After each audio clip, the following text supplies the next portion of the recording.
Good evening friend, कैसे आप लोग सब अच्छे होंगे। सभी को मेरी तरफ से राम राम राधे राधे और सभी को वेलकम है मेरे यूट्यूब चैनल द अरबी वॉरियर पे। और कैसे हो आप लोग। तो ये वीडियो रिगार्डिंग है last minute tips for IBPS PO pre के बारे में बात करेंगे। देखो, कल है, परसों से पेपर स्टार्ट हो जाएगा, 19 को है, 20 को है, ठीक है। और उसके बाद इसमें बहुत सारी चीज़ें बात करेंगे। आप थोड़ा सा मेरा टाइम देना और टाइम लेना अपना, ठीक है। 4 से 5 मिनट बात करेंगे आपको क्या करना चाहिए। देखो, सबसे पहली बात है कि 2 से 3 फोटो लेके जाना एक्स्ट्रा, ठीक है। एक एडमिट कार्ड पे चिपका लेना।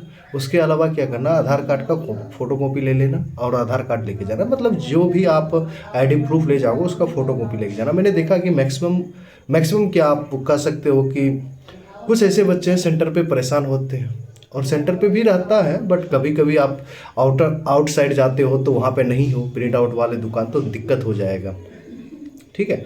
तो ये चीज़ काम करना, मैं बार बार ये चीज़ कहता हूँ। और उसके बाद पेपर ख़त्म होने के बाद एडमिट कार्ड जहाँ डॉक्यूमेंट है आपका वहीं रखना, क्योंकि जब प्री क्लियर होगा ना भाई, मेंस में ज़रूरत पड़ेगा। अब अभी मैं बता रहा हूँ, ये चीज़ बहुत लोगों के साथ होगा, मैं बहुत बार अवेयर कर चुका हूँ इस चीज़ कि आपको प्री का एडमिट कार्ड कहीं फेंकना नहीं है ना। उसका कोई भी अंक, देखो आधार कार्ड पे भी उसका मोहर रहता है, ठीक है। जब आप एंट्री लेते हो प्री में तो सब पे वो अपना जो TCS का है या कोई भी सेंटर लेता है तो वो अपना मुहर मारता है, तो वो इम्पोर्टेंट है। तो थोड़ा सा ध्यान रखिएगा इस बात का, ठीक है। अब आइए बात करते हैं कि पेपर में किस तरह से अटेम्प्ट करना है, क्या करना है, सारी चीज़ें बात करेंगे। देखो, मैं रीजनिंग की कुछ चीज़ें बता देता हूँ, उस पर ध्यान रखना है, ठीक है। जैसे कि पजल्स आपसे डेजिग्नेशन बेस्ड है, ठीक है, जिसमें कि PO क्लर्क ये सब रहता है, प्यून रहता है, मैनेजर रहता है, ब्रांच मैनेजर रहता है, ये सब लिखा रहे। तो उसमें इंस्ट्रक्शन जरूर पढ़ना मेरे दोस्त, क्योंकि उसमें कभी कभी ना इंक्रीजिंग ऑर्डर और डिक्रीजिंग ऑर्डर आता है। आप प्रैक्टिस करके जाते हो यहाँ पे डिक्रीजिंग ऑर्डर कि पहले PO है फिर उसके बाद क्लर्क है, इस तरह से। बट वो एग्जाम में क्या करता है, उसको इंक्रीजिंग ऑर्डर में लिख देता है, मतलब छोटा से बड़े की ओर। और हिंदी वाले अवरोही और आरोही में कंफ्यूज नहीं होना है। अगर आपको लगे दिक्कत, थोड़ा सा इंग्लिश कर लेना, ठीक है। तो ये ध्यान रखना, क्योंकि मैंने RRB के टाइम पे भी यही सजेशन दिया था, बट बच्चे फंस गए थे उसमें। और वो पजल्स वही कारण नहीं बनता है, वहीं पे इंक्रीजिंग ऑर्डर डिक्रीजिंग ऑर्डर ध्यान रखना है। डेजिग्नेशन, खास करके डेजिग्नेशन बेस्ड में ये करना है। उसके बाद कुछ पजल्स ऐसे भी आएंगे। देखो, स्टार्टिंग में क्या होगा कि जो आपको मैं यही चीज़ बोलूँगा कि आपको जो आता है वो करते जाना। लगे कि ये पजल बड़ा है तो इसको बाद में करना, डबल करेक्टर आए तो उसको बाद में करना, ठीक है। इस तरह से जैसे सैलोलिज्म वगैरह आए तो फटफट करते जाना, ठीक है। ये सब ध्यान रखना है आपको।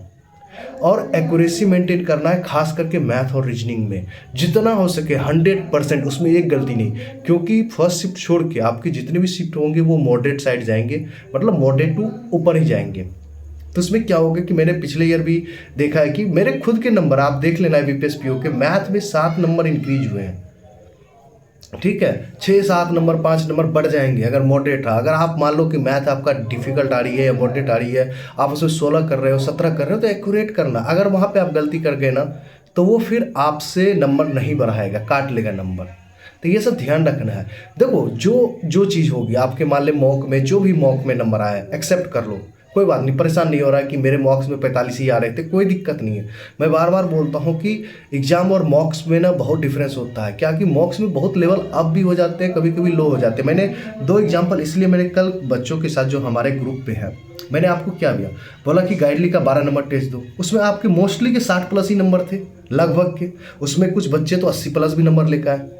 अब वही मैंने जब 3 नंबर बोला तो मैक्सिमम तो शेयर भी नहीं किया। ये सिनेरियो है, आप देखो, यही चीज़ होता है एग्जाम में। और उसमें जिसने शेयर किया उसके 45 नंबर तक भी नहीं आया उस सेट में। तो गाइडली आपको निराश नहीं करता है, बट आपको वो सिखाता है कि एग्जाम में आपको बी प्रिपेयर्ड रहना है उस चीज़ के लिए। और आप गाइडली को कितना भी कुछ कर लो, भला बुरा कर लो, मगर गाइडली ही एटलीस्ट काम आएगा एग्जाम में।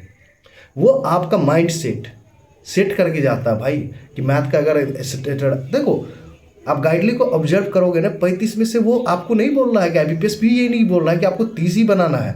अगर मॉडरेट है या टफ है तो आप 15-16 बनाओ ना, क्या दिक्कत है। उससे क्या होगा कि आपके नंबर बढ़ेंगे। जैसे आप 45 नंबर ला रहे हो तो गाइडली तो नंबर बढ़ा के नहीं दे रहा है, बट क्या होगा एग्जाम में आपके वो मैथ के स्कोर बढ़ जाएंगे ना। मान लो आपने 15 किए, वो 22 नंबर चला जाएगा, 20 नंबर चला जाएगा, तो 52+ तो चला जाओगे।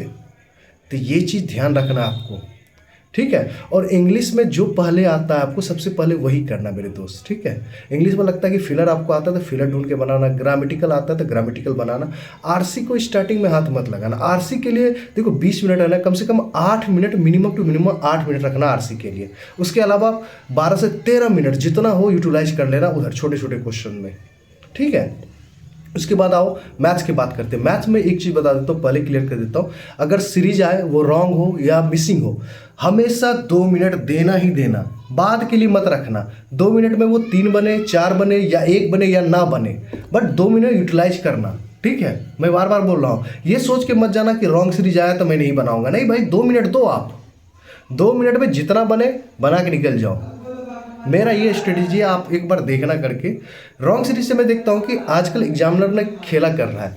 वो क्या कर रहा है कि लोगों के दिमाग में तो बैठा हुआ है कि रॉन्ग सीरीज टफ आती है, बट वो आजकल मिसिंग सीरीज को ही टफ बनाना लगा है, रॉन्ग सीरीज को इजियर साइड रखने का। आप मिसिंग सीरीज में देखो ना, डेटा बड़ा बड़ा यूज करने लगा है। 5 लिख देगा, एक बार 1000 में चला जाएगा, फिर 3000 5000 ऐसे भागता है।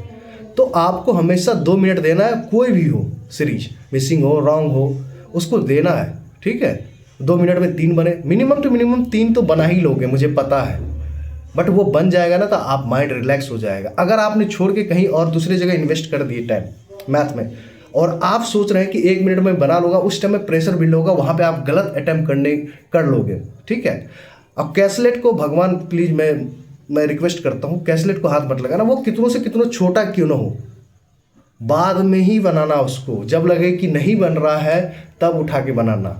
कभी ये देख के मत जाना कि उसमें नहीं हो जाते, लुभाव में मत फंस जाना कि अरे यार ये छोटा है, बार ग्राफ में ही आया, बन जाएगा। नहीं बनेगा भाई।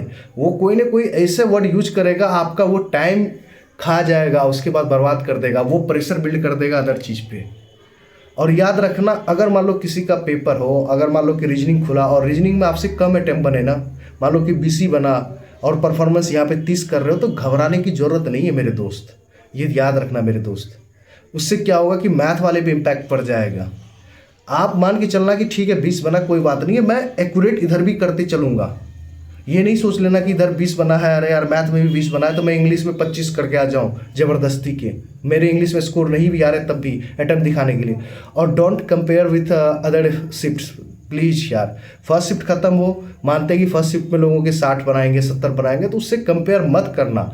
आपका शिफ्ट आपका ही फर्स्ट शिफ्ट होना चाहिए, ये मान के चलना, ठीक है। जो भी शिफ्ट हो, तीसरा हो चौथा हो, जो भी शिफ्ट में देने जाओगे तो ये मानना है कि आपका ही शिफ्ट फर्स्ट शिफ्ट है, बस खत्म बात। ओके, मेरा ये मानना है। उसके अलावा आपको कुछ नहीं सोचना है। ये नहीं सोचना है कि अरे यार ये बंदा ये कर दिया, ये मत करने चले जाना कि अरे कोई मैथ वाले टीचर अरे मेमोरी बेस्ड करवा रहे हैं। अरे भाई हर एक साल तो होता है, क्या वो जब करवाता है तो क्या दूसरे दिन वाले में आते हैं? नहीं आता। ये बेवकूफ़ हैं, इनको समझा कौन सकता है भाई। अब टीचर को कुछ बोल दूंगा तो उनका बच्चा आके बोलेगा, यहाँ पे गाली गलौज करके चला जाएगा।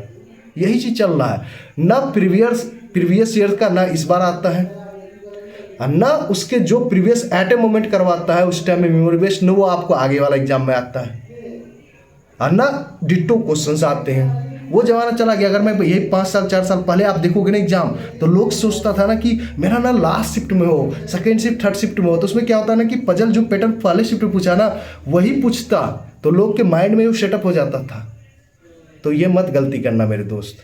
किसी के वीडियोस देख के ये मत जज करना। और देखो लाइव पे जो आता है ना, मैं देखा हूँ एनालिसिस, जो भी जितने भी बनाया है एनालिसिस बनाता है, या कोई टीचर स्टूडेंट जैसे टीचर है फ़ोन कॉल करता है, उसके बाद उसके अटैम्प्ट देखोगे ना तो वो सरप्राइजली ज़्यादा ही रहेंगे, कम नहीं होते, एक मॉडरेट अटैम्प्ट भी नहीं होते, वो out of the box attempt रखते ही। मतलब उसको देख के लगेगा कि अरे यार यही सबसे ज़्यादा बना के आया है। और उसके बाद कभी भी ये चीज़ ना देखा, उसमें कमेंट में देखा करो कि बच्चों के हाल क्या है, बेहाल हाल होते हैं। तो ये दिमाग रखना। यही लास्ट में टिप्स था आप लोगों के लिए। बस दिमाग में ये सारी चीज़ें रखना दोस्त, और अच्छे से पेपर देना। घबराने की ज़रूरत नहीं है।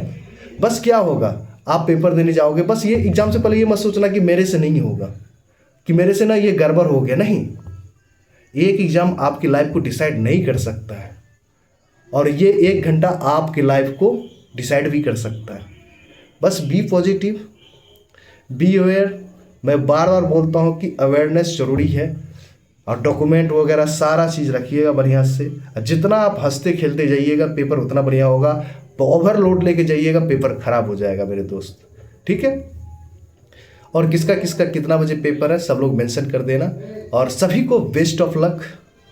अच्छा पेपर होगा, वैकेंसी भी अच्छी खासी है और ऐड होने की संभावनाएं हैं, और अच्छा पेपर देना मेरे दोस्त, अच्छा होगा। और जीए के लिए परेशान मत हो मेरे दोस्त, जीए मैं करवाऊंगा, ठीक है। तो उसके लिए पेपर दे लीजिए, फिर तो बनाएंगे जीए इस बार धुआं उड़ाएंगे, ठीक है। मिलते हैं नेक्स्ट वीडियो में। Thank you very much, good luck again, और लव यू गाइज। आप लोग बहुत सपोर्टिव हो, ऐसे ही सपोर्टिव रहना और ऐसे ही प्यार दिखाओ, ठीक है।